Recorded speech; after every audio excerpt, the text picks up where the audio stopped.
এবার ভারতে ধরা পড়ল রহস্যময়ী বিদেশি নারী এবং তিনি যে দেশের নাগরিক সেই দেশের প্রায় 6 জনকে কিন্তু হাতে নাতে আটক করা হয়েছিল 3 মাস আগে এই ভারতে। এবং সেই বিদেশি নাগরিকদের বিপক্ষে যে অভিযোগ ভারতের এনআইএ করেছিল তা কিন্তু রীতিমতো বিস্ফোরক। বারংবার সেই দেশের নাগরিকরা ভারতবর্ষে আসছেন এবং ভারতবর্ষের একটি নির্দিষ্ট জায়গায় ঢুকে বিভিন্ন অপারেশনাল মেকানিজম বিল্ড আপ করার চেষ্টা করছেন। তা কিন্তু নিঃসন্দেহে ভারতের গোয়েন্দাদের এই মুহূর্তে সব থেকে মাথা ব্যথার কারণ। এবং শুধুমাত্র বিদেশি নাগরিক নয়, কালকে আরো এক বাংলাদেশিকে আটক করা হয়েছে ইন্দো নেপাল বর্ডার থেকে। অর্থাৎ ভারত কোথাও না কোথাও গিয়ে এই সকল ক্রিমিনালদের সেফ হাউস হয়ে যাচ্ছে, তা কিন্তু মনে করছেন একাধিক বিশিষ্ট ব্যক্তিরাও। আজকের এই ভিডিওতে এমন কিছু বিষয় নিয়ে আলোচনা করব যে বিষয়গুলো সমস্ত ভারতীয়দের জানা উচিত এবং বোঝা উচিত কিভাবে আন্তর্জাতিক বিদেশি শক্তিগুলো ভারতের একটি নির্দিষ্ট জায়গাকে টার্গেট করে বড়সড় অরাজকতা তৈরি করার চেষ্টা করছে। ভিডিওটি শেষ অবধি দেখবেন। আর যারা আমাদের ভিডিও দেখছেন কিন্তু নোটিফিকেশন পাচ্ছেন না, তারা ধারাবাহিকভাবে ভিডিওতে কমেন্ট করবেন এবং চ্যানেলটি ভালো লাগলে একটু সাবস্ক্রাইব করে পাশে থাকা বেল আইকনটি ক্লিক করবেন, তাহলে নিয়মিত আমাদের ভিডিও আপনার ফিড অবধি পৌঁছে যাবে। যাই হোক, আমার মোদ্দা কথায় ফিরি। কালকে ভারত এবং এসএসবি মানে ভারত নেপাল সীমান্তে এসএসবি এবং লোকাল পুলিশ একটি জয়েন্ট অপারেশন চালায়। সেই জয়েন্ট অপারেশন চালানো হয় হারপুর পুলিশ স্টেশনের একটি নির্দিষ্ট জায়গায়। এবং সেই জয়েন্ট অপারেশনে গোয়েন্দা মারফত খবর পেয়ে একটি ওম্যান অর্থাৎ রহস্যময়ী নারীর খোঁজে ভারতের গোয়েন্দা দপ্তর ঝাঁপিয়ে পড়ে। পরবর্তীকালে সেই নারীকে আটক করা হয় এবং সেই নারীর কাছে ভারতে থাকার কোনো প্রপার ডকুমেন্টেশন ছিল না এবং না পাসপোর্ট না আধার কার্ড কিচ্ছু ছিল না। ফলে সব মিলিয়ে নির্দিষ্ট কোনো ডকুমেন্ট ছাড়াই কিভাবে সেই নারী ভারতে এতদিন থেকে গেলেন সেটাই এই মুহূর্তে সব থেকে বড় প্রশ্ন। ইম্পর্টেন্ট বিষয় হলো যাকে আটক করা হয়েছে তিনি ইউক্রেনিয়ান নাগরিক। অর্থাৎ ইউক্রেনিয়ান নাগরিক কেন ভারতে এলেন এবং তার কোনো ব্যাখ্যা তার কাছে নেই, এটা ভাবলেই কিন্তু অনেকটা চমকে যেতে হয়, যা কালকে ভারতের গোয়েন্দারা কিন্তু চমকে গেছেন। এবার এই মানে ইউক্রেনিয়ান নাগরিক কেন ভারতে এসেছিলেন এর সঙ্গে 3 মাস আগের একটি ঘটনা সকলে জানা উচিত। তবে তার আগে আরো একটা ইম্পর্টেন্ট বিষয় এখানে বলে রাখা দরকার। এই নাগরিক অর্থাৎ ইউক্রেনিয়ান এই রহস্যময়ী নারী কালকে ভারত থেকে রাতের অন্ধকারে নেপালে ঢোকার চেষ্টা করছিলেন। কোন নেপাল? যে নেপাল রিপোর্ট বলছে এই মুহূর্তে আইএসআই এর সেফ হাউস। নেপালের কাঠমান্ডু এই মুহূর্তে আইএসআই এর সদর দপ্তর।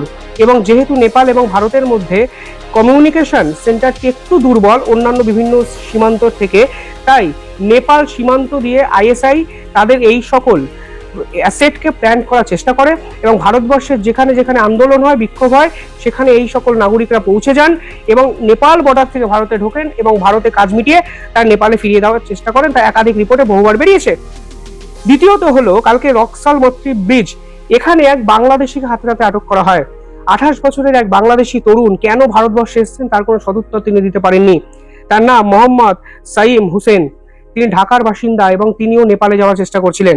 ফলে বারবার নেপাল কানেকশন উঠে আসছে এবং এমন একটা সময় উঠে আসছে যখন নেপালে সরকার পরিবর্তন হয়েছে এবং যে সরকার ভারত বিরোধী সরকার নামে নিজেকে অলরেডি প্রতিষ্ঠিত করে দিয়েছে এবং সেই সরকার বর্তমানে ডিপ স্টেটের কাজে নিয়োজিত, একাধিক বিশেষজ্ঞরা বারংবার বলেছে। এবার ইউক্রেনিয়ান নাগরিকদের ভারতে এত উৎপাতের কারণটা কি? দেখুন, একাধিক তথ্য এ বিষয়ে আমি আপনাদের সামনে তুলে ধরতে চাই। আপনারাও ডটগুলো কানেক্ট করলে খুব সহজে বুঝে যাবেন যে আন্তর্জাতিক শক্তিগুলো কিভাবে ভারতের উত্তর পূর্ব দিককে স্পেশালি মণিপুর বা 7 সিস্টার্সের একাধিক অঞ্চলকে টার্গেট করছে। 3 মাস আগে এরকম একাধিক ঘটনা ভারতবর্ষে ঘটে। কোচির কাছে একজন আমেরিকান নাগরিককে গ্রেফতার করা হয়। যে আমেরিকান নাগরিক হঠাৎ করে কোচির যে আমাদের কোস্ট গার্ডের হেডকোয়ার্টার আছে তার উপরে ড্রোন ওড়াচ্ছিলেন। সেই ড্রোন উড়িয়ে তিনি কোস্ট গার্ডের যে আভ্যন্তরীণ কাজকর্ম সেগুলোকে রেকর্ড করতে শুরু করেন। শুধু তাই নয়, কিছু মাস আগে মানে মাস 3 আগে এই ইউক্রেনিয়ান নাগরিক আটক হওয়ার ঘটনা ভারতে এর আগেও হয়েছিল, যখন উত্তর পূর্ব ভারত থেকে 6 জন ইউক্রেনিয়ান নাগরিককে গ্রেফতার করা হয়। এবার এই 6 জন নাগরিক ভারতবর্ষে কোনো ডকুমেন্ট ছাড়া ঢুকেছিলেন। নামমাত্র ট্যুরিস্ট ভিসা কিছু জনের কাছে ছিল, যদিও সেটা এক্সপায়ার্ড হয়ে যায়। এবং এরা নর্থ ইস্টে 3 মাস ধরে বিভিন্ন জায়গায় বিভিন্ন কাজকর্ম করেছেন, যা এনআইএ অফিসিয়ালি আমাদের জানিয়েছে। এবার এই ইউক্রেনিয়ান নাগরিকরা কি করতো, এখানে একটি ভারী মজার গল্প লুকিয়ে আছে। তারা নাকি ভারত সীমান্তে বিভিন্ন বিদ্রোহীদের ট্রেন করত এবার কোন বিদ্রোহী? মণিপুরে এক শ্রেণীর বিদ্রোহী আছে যারা সরকার বিরোধী, আর্মি বিরোধী বিভিন্ন আন্দোলন করছে, তাদেরও ট্রেন করতো। এবং মায়ানমারের একাধিক বিদ্রোহী গ্রুপকে নাকি ট্রেন করতো। এবং মায়ানমার সরকার, যে সরকার এই মুহূর্তে জুন্টা বাহিনী দ্বারা পরিচালিত, যার পিছনে আছে চীন সরকার, সেই জুন্টা সরকারের বিপক্ষে এই সকল বিদ্রোহীদের কাজে লাগানো হতো। আর উত্তর পূর্ব ভারত এমন একটি সেফ প্লেস যেখানে দাঁড়িয়ে আপনারা ভারতের বিদ্রোহীকেও টার্গেট করতে পারেন এবং মায়ানমারের বিদ্রোহীকেও টার্গেট করতে পারেন। এবং এই বিদেশি পর্যটক, যে দলে 6 জন ইউক্রেনিয়ান এবং একজন আমেরিকান নাগরিক ছিল, তারা ঠিক সেই কাজটাই করতো। এবং স্পেশালি এরা নাকি ড্রোন ওয়ারফেয়ারে ট্রেনিং দিয়েছিল শেষ 3 মাস ধরে। অর্থাৎ ভারতের বিপক্ষে লড়াই করানোর জন্য উত্তর পূর্ব বিদ্রোহী গ্রুপকে ড্রোন ওয়ারফেয়ারে ট্রেনিং দিচ্ছে ইউক্রেনিয়ান এবং আমেরিকান থেকে আসা নাগরিক, সেটাও আবার ভারতের বুকে, এবং সেটা 3 মাস ধরে হয়েছে। মানে বুঝতেই পারছেন কোন জায়গায় উত্তর পূর্বের এই গোটা পরিস্থিতিটি যেতে শুরু করেছে আন্তর্জাতিক রাজনীতির সাপেক্ষে। এবং সেই ইউক্রেনিয়ান এক রহস্যময় নারী আজকেই ভারতে আবার ধরা পড়লেন, যিনি আবার এতদিন ভারতে ছিলেন এবং রাতের অন্ধকারে এখন নেপালে পালিয়ে যাওয়ার চেষ্টা করছিলেন। ভারী অবাক করা বিষয়। তিনি কি কাজ করেছেন, নর্থ ইস্টে তিনি কি করতে চেয়েছেন, কেউ জানে না। আরো একটা ইম্পর্টেন্ট বিষয় এখানে মনে রাখতে হবে, এই নর্থ ইস্ট বারবার আলোচনার কেন্দ্রবিন্দুতে বর্তমানে কেন এসে জানেন? কারণ ধর্ম পরিবর্তনের চেষ্টা মার্কিন নাগরিক এবং ডিপ স্টেটের একাধিক এজেন্ট এই নর্থ ইস্টকে কেন্দ্র করে করেছে বলে অভিযোগ করা হয়েছে।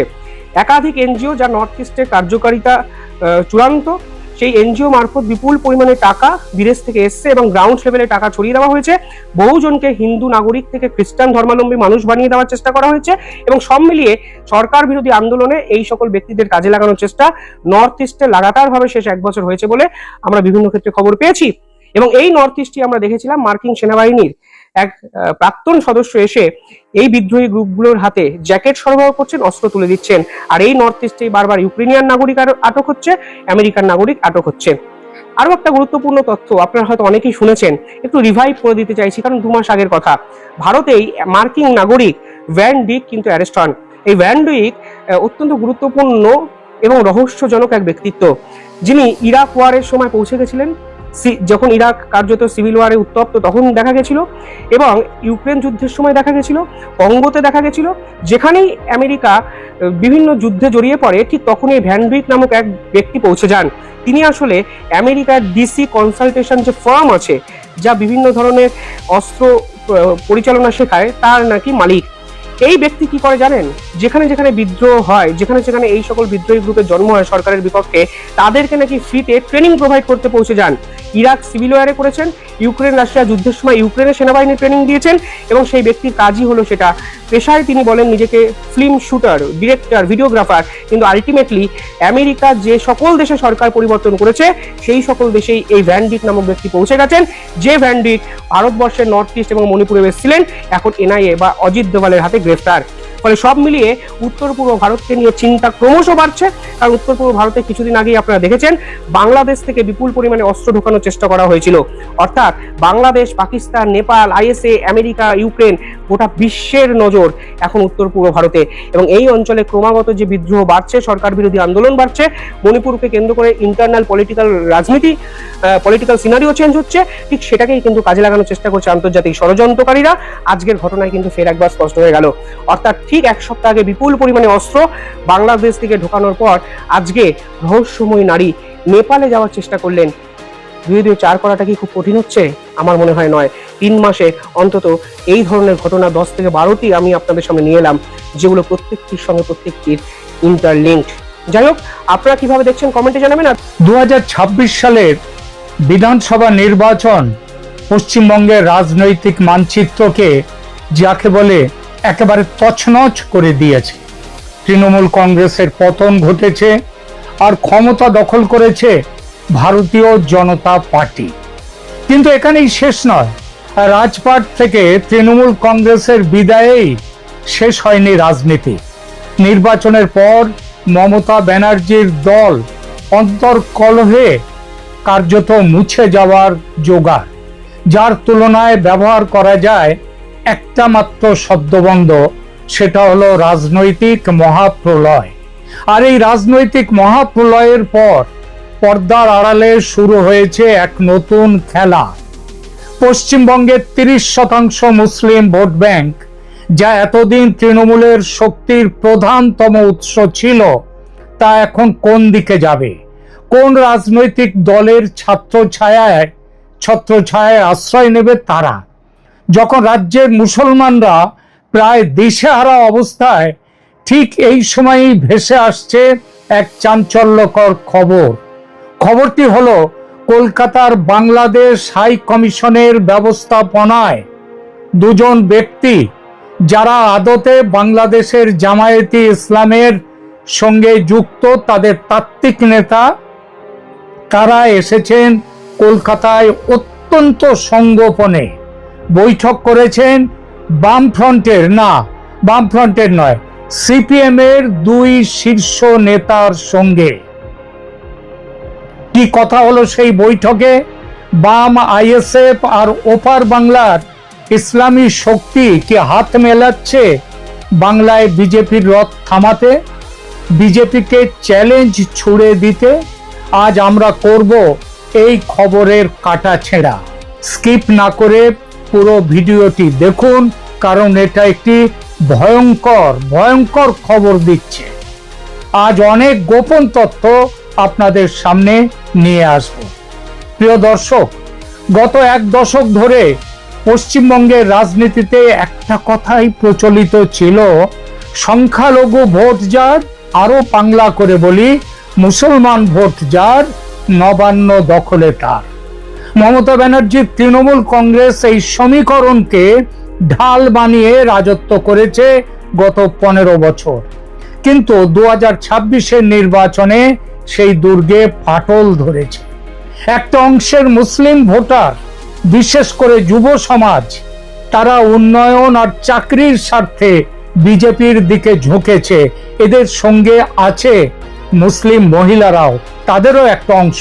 এই খবরটা আদৌ মিথ্যে নয়, আমি আমার ব্যক্তিগত অভিজ্ঞতা দিয়ে বলছি এই কথাটি।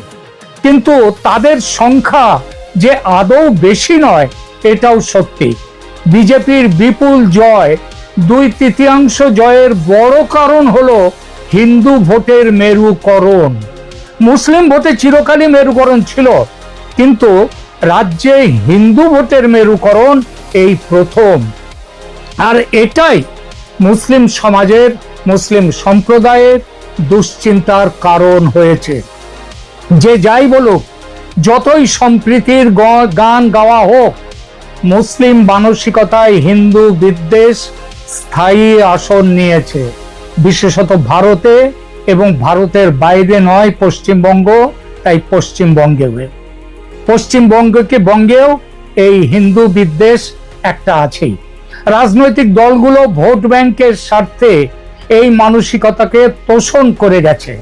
সম্প্রীতির কথা লোক দেখানো, ওই একই বৃন্তে দুইটি কুসুম, এসব লোক দেখানো।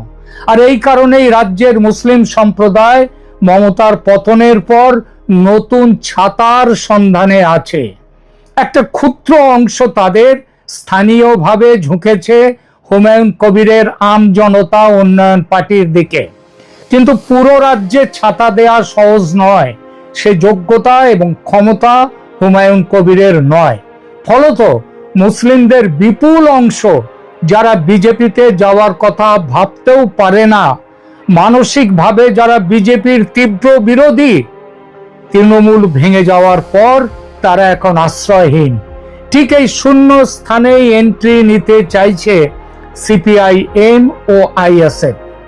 গত নির্বাচনে সিপিএম মাত্র 5% কম ভোট পেলেও রাজনৈতিক বিশ্লেষকদের একটা অংশ বলছেন তৃণমূলের অবর্তমানে সংখ্যালঘুদের কাছে এই মুহূর্তে সবচেয়ে গ্রহণযোগ্য বিকল্প হলো বামপন্থীরা, বিশেষ করে সিপিএম। কারণ সিপিএম ছাড়া বাকি বাম শক্তি, ওই ফরওয়ার্ড ব্লক, আরএসপি ইত্যাদি, তাদেরকে বাম না বলে সিপিএম বলবো এখন থেকে, কারণ তারা কেবল টিকে আছে সাইন বোর্ডে। আর এই সুযোগটাই লুফে নিতে চাইছে ওপার বাংলার মৌলবাদী শক্তি। দেশে আওয়ামী লীগ নেই, যারা বাংলাদেশে ক্ষমতায় আছে এবং ক্ষমতার বাইরে সরকারে এবং বিরোধী দলে, তারা আসলে একই রাজনৈতিক মুদ্রার এপিঠ ওপিঠ। বিএনপি আর জামাত তাই একযোগে পরিকল্পনা করেছে কিভাবে পশ্চিমবঙ্গের মুসলমানদের পাশে দাঁড়ানো যাবে। আর বাংলাদেশের মৌলবাদীদের পুরনো স্বপ্ন গ্রেটার ইসলামিক রিপাবলিক অফ বাংলাদেশকে কিভাবে বাস্তবায়িত করা যাবে। এবার আসা যাক সেই সবচেয়ে বড় খবরে, যা এই মুহূর্তে গোপন এবং প্রথম প্রকাশ্যে আনছে আমাদের এই চ্যানেল ক্যালকাটা ডায়ালগস। এখনো যে খবর পায়নি অন্য কেউ, সেই খবরটিতে আসি। আমি গত প্রায় 2 বছর ধরে বাংলাদেশের বিভিন্ন ইস্যু নিয়ে, আমি মুখ্যত বাংলাদেশ নিয়ে আমি আমার এই চ্যানেল চালিয়েছি। বাংলাদেশে আমার প্রচুর শুভানুধ্যায়ী বন্ধু, সেখানকার রাজনৈতিক নেতাদের মধ্যে বহু মানুষের সঙ্গে আমার গভীর যোগাযোগ। সেই গভীর যোগাযোগের সূত্রে এই খবরটি আমি পেয়েছি। খবরটি হলো, বাংলাদেশের ইসলামী শক্তির প্রধান মুখ জামায়াতে ইসলামীর 2 জন উচ্চপদস্থ প্রতিনিধি কলকাতা স্থিত বাংলাদেশ হাই কমিশনের বিশেষ ব্যবস্থাপনায় অত্যন্ত গোপনে কলকাতায় পা রেখেছেন এবং তারা বৈঠক করেছেন সিপিএম এর রাজ্য সম্পাদক মোহাম্মদ সেলিম এবং বর্ষিয়ান নেতা তথা আইনজীবী বিকাশ রঞ্জন ভট্টাচার্যের সঙ্গে। খবরটি শুনেই চমকে উঠলেন তো? ভাবছেন যাদের আদর্শ, মানে কমিউনিস্টদের আদর্শ সম্পর্কে বলা হয় যে উত্তর আর দক্ষিণ মেরু হচ্ছে কমিউনিস্ট আর জামাতের সম্পর্ক, মৌলবাদী শক্তির সম্পর্ক, কি তারা কিভাবে এক টেবিলে বসবে? এই প্রশ্নটা নিশ্চয়ই আপনাদের মনেই যাচ্ছে। তাহলে শুনুন, রাজনীতির গভীর গোপন খেলায় ব্যবহারিক দিক আর তাত্ত্বিক দিকের মধ্যে আবার ওই উত্তর মেরু আর দক্ষিণ মেরুর তফাৎ। যা তাত্ত্বিক দিক দিয়ে যেটা বলা হয়, ব্যবহারিক দিকে করা হয় একেবারে সম্পূর্ণ বিপরীত মেরু। কমিউনিস্টদের ধর্মনিরপেক্ষতা মানে এই উপমহাদেশে হিন্দুর শত্রু হওয়া কিন্তু মুসলমানের বন্ধু হওয়া, তারই নাম কমিউনিস্ট। অনেকে সিপিআইএম কে অনেকে মজা করে বলে আমার বন্ধুদের মধ্যে, পরিচিতদের মধ্যে, যে এটা হচ্ছে communist party of India, Marxist নয়, মুসলিমস। এই কারণেই ধর্মের ভিত্তিতে ভারত ভাগ দাবির সমর্থক ছিল কমিউনিস্টরা, কিন্তু বাংলা ভাগের বিরুদ্ধে তারা ছিল। আজও তারা চেয়েছিল পুরো বাংলাটা যদি পাকিস্তানের মধ্যে চলে যায় তাহলে বাংলা এক থাকবে। আজও বাংলা ভাগের জন্য, মানে বাংলা কেটে পশ্চিমবঙ্গকে বার করে নিয়ে আসার জন্য শ্যামাপ্রসাদ মুখার্জির বাপান্ত করে থাকে এই কমিউনিস্টরা। এই কারণেই বাম শাসনের 34 বছরে এ রাজ্যে বাংলাদেশি মুসলমানরা লাখে লাখে এসে ঘরবাড়ি তৈরি করেছে পশ্চিমবঙ্গে, পশ্চিমবঙ্গ থেকে ছড়িয়ে পড়েছে সারা ভারতে। এটা আমার কথা নয়, মমতা ব্যানার্জির কথা। তিনি তখন বিরোধী ছিলেন, পার্লামেন্টে স্পিকারকে কাগজের বান্ডিল ছুঁড়ে মেরেছিলেন এই কারণেই। তখন ওই যে বললাম, তখন তিনি বিরোধী দলে ছিলেন। বাংলাদেশের আর কমিউনিস্টরা ছিল কার সাথে? মনমোহন সিং, সোনিয়া গান্ধীর সরকার থেকে সাথে। ঘটনাটা সম্ভবত 2005 সালে। বাংলাদেশের সাম্প্রতিক রাজনীতির দিকে চোখ ফেরান, সেখানেও একই দৃশ্য দেখবেন। সেখানকার কমিউনিস্টরা শেখ হাসিনার পতন ঘটাতে হাত মিলিয়েছিল জামাত সমেত মৌলবাদী শক্তিগুলোর সাথে। সুতরাং কমিউনিস্ট চরিত্রে অসম্ভব বলে কিছু নেই। জামাতের সঙ্গে এক টেবিলে তারা বসবে, এটাতে নিয়ে কোনো আপনার অবিশ্বাসের কারণ নেই। ফিরে আসি মূল প্রসঙ্গে। জামাত সিপিএম এই বৈঠকে ফর্মুলা তৈরি হয়েছে। কোন ফর্মুলা? বিজেপিকে রুখতে কি করা হবে। বাম আইএসএফ জোটকে ওপার বাংলা থেকে লজিস্টিক্যাল ও কৌশলগত সমর্থন দেবে ওপারের জামাত। সেই বিষয়ে চুক্তি হয়েছে, কথা হয়েছে, যাতে রাজ্যের মুসলিম ভোট সম্পূর্ণভাবে বামেদের দিকে ঘোরানো যায়। সে ব্যাপারেও জামাত খুব শীঘ্রই এই খবরটা তাদের নির্দেশ দেয়া শুরু হয়ে গেছে এবং সেই নির্দেশ ছড়িয়েও যাচ্ছে। সত্যি বলতে কি, ঘটনাটা, এই খবরটা যখন শুনি তখন প্রথমে আমিও সন্দিহান ছিলাম খবরের সত্যতা নিয়ে, তাই ক্রস চেক শুরু করি। আমার অনুসন্ধানী সূত্র যখন এর গভীরে গেল তখন উঠে এলো কিছু চাঞ্চল্যকর তথ্য। এই পুরো জল্পনার কেন্দ্রে যার নাম সবচেয়ে বেশি হাইলাইট করা হচ্ছে তিনি হলেন বিকাশ রঞ্জন ভট্টাচার্য। মোহাম্মদ সেলিম দলের রাজ্য সম্পাদক, তার উপর তিনি ধর্মে মুসলমান এবং কমিউনিস্ট হলেও তিনি সেকুলার নন, তিনি সচ্চা মুসলমান, তিনি জামায়াতের বিশ্বাসভাজনও। কিন্তু সুজন চক্রবর্তী, বিমান বোস ইত্যাদি এরা না হয়ে কেন বিকাশ রঞ্জন? জামায়াত বা কট্টরপন্থী ইসলামী দলগুলোর কাছে বিকাশ বাবুর একটা আলাদা গ্রহণযোগ্যতা তৈরি হয়েছে। তিনি তাদের কাছে একটি প্রিয় এবং চর্চিত নাম। কেন? এর উত্তর লুকিয়ে আছে অতীতে। বিকাশ বাবু কলকাতার মেয়র ছিলেন, সিপিএম কংগ্রেস জোটের মিলিত প্রার্থী হয়ে রাজ্যসভার সাংসদ ছিলেন এই কদিন আগেও, এই এপ্রিল মাসেও। তার নির্বাচনে ক্রস ভোটিং এর কথা উঠেছিল এবং তৃণমূলের বেশ কিছু ভোট চলে গিয়েছিল বিকাশ রঞ্জনের পক্ষে। অর্থাৎ কংগ্রেস সিপিএম বাম জোটের যত ভোট পাওয়ার ছিল তার থেকে বেশি ভোট পড়েছিল তার দিকে। অর্থাৎ রাজনীতিতে দলের বাইরে তার একটা আলাদা সাপোর্ট বেস আছে। আর এসবের পিছনে সেই সময় কবে হয়েছিল এই নির্বাচন? 2016 সালে। আর 2015 সালে বিকাশ রঞ্জন একটা বড় কাজ করেছিলেন। কলকাতার ধর্মতলায় একটি প্রকাশ্য গোমাংস ভক্ষণ অনুষ্ঠানে বা বিফ ফেস্টিভ্যালের আয়োজন করা হয়েছিল, যেখানে বিকাশ রঞ্জন ভট্টাচার্য অংশ নিয়েছিলেন এবং প্রদর্শনীর ব্যবস্থা করে সবার সামনে গোমাংস খেয়েছিলেন। জামাত কট্টরপন্থীরা মনে করে বিকাশ বাবু যত না হিন্দু, তার চেয়ে তিনি বেশি মুসলমান। তিনি তাদের ধর্মীয় অধিকারের পক্ষে দাঁড়িয়েছিলেন। কেন? কারণ মোহাম্মদ সেলিম কিংবা কোনো মুসলিম নেতাকে নিয়ে কিংবা গোমাংসের সঙ্গে শূকরের মাংস মিশিয়ে আলাদা ধর্মনিরপেক্ষতার স্লোগানটাকে আরো বড় না করে শূকরকে বাদ দিয়ে, শুয়োর বাদ দিয়ে তিনি শুধু গরু খেয়েছিলেন। আর এই কারণেই জামাতের পছন্দের কারণ বিকাশ বাবু, কারণ শুয়োর আবার ইসলামের কাছে একটা ঘৃণিত প্রাণী। আর বিকাশ বাবুকে বাংলার বিজেপি বিরোধী লড়াইয়ের মুখ হিসেবে আজ যে জামাতের এত পছন্দ, তার কারণ তার পেছনে এসবের ভূমিকাও একটা বড়। বন্ধুরা, মুসলিম কমিউনিস্ট প্রেমের সমীকরণটা বুঝতে আমাদের একটু অতীতে ফিরতে হবে। 1977 কংগ্রেস বিরোধী রাজনীতির ফসল ঘরে তুলে রাজ্যে ক্ষমতা দখল করে সিপিএম সহ বাম শক্তিরা ক্ষমতা নেয়। সেটা নিরবিচ্ছিন্নভাবে চলে 30টা বছর, নিরবিচ্ছিন্নভাবে। আরো 4 বছর ছিল, তবে তখন পালাবদল শুরু হয়ে গেছে। মুসলমানরা আঠার মতো লেগেছিল বামেদের, বিশেষ করে সিপিএম এর সঙ্গে ওই 30টা বছর।